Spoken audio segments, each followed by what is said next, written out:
আজকে বানাবো আমরা কুমড়ো আলুর তরকারি, কুমড়ো আলুর ছক্কাও বলা যেতে পারে। প্রথমে আলুগুলো আমরা ভেজে নেবো একটু লাল লাল করে।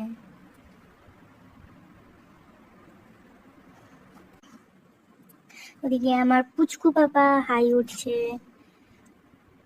ওদিকে ভাজা হয়ে গেছে আমার লাল লাল করে। ওদিকে একটু খেলা করে নিচ্ছি, ওদিকে আলুটা ভেজে যাচ্ছি, পুচু পুচু করে খেলা করে নিচ্ছি বাবার সাথে। কুমড়োগুলো নিয়ে ভেজে নেবো। কুমড়োগুলো একটু লাল লাল করে ভাজা হয়ে গেলে তুলে রেখে দেবো। এবার আমরা ফোড়নে দেবো 5 ফোড়ন আর শুকনো লঙ্কা। হালকা নাড়াচাড়া করে আমরা আদা বাটা দিয়ে দেবো। টমেটো দিয়ে দেবো।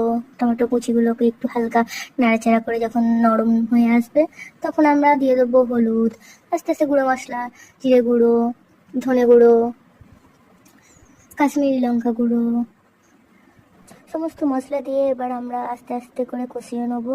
একদম লো টু মিডিয়াম এর আঁচটাকে রেখে অল্প জল দিয়ে নিলাম যাতে না পুড়ে যায়। একটু নুন দিয়ে নেবেন নিজেদের স্বাদের মতো। এবার কাঠকলাই একটু ভেজে নেবো মশলা।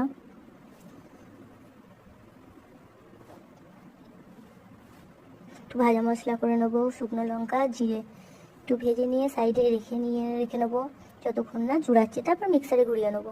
এদিকে ততক্ষণে মশলা প্রায় কষানো কমপ্লিট। আপনারা দেখতে পাচ্ছেন তেলটাও পুরো ছেড়ে গেছে। এই সমস্ত জিনিস আস্তে আস্তে দিয়ে দেবো, আলুগুলো দিয়ে নাড়াচাড়া করে নেবো।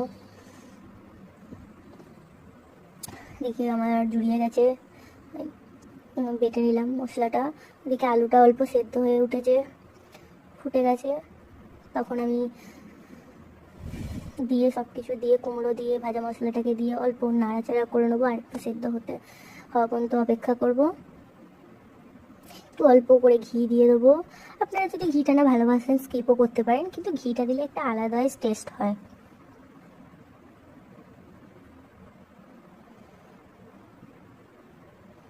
তো আমাদের এদিকে রান্না কমপ্লিট, আমরা তুলে নেবো।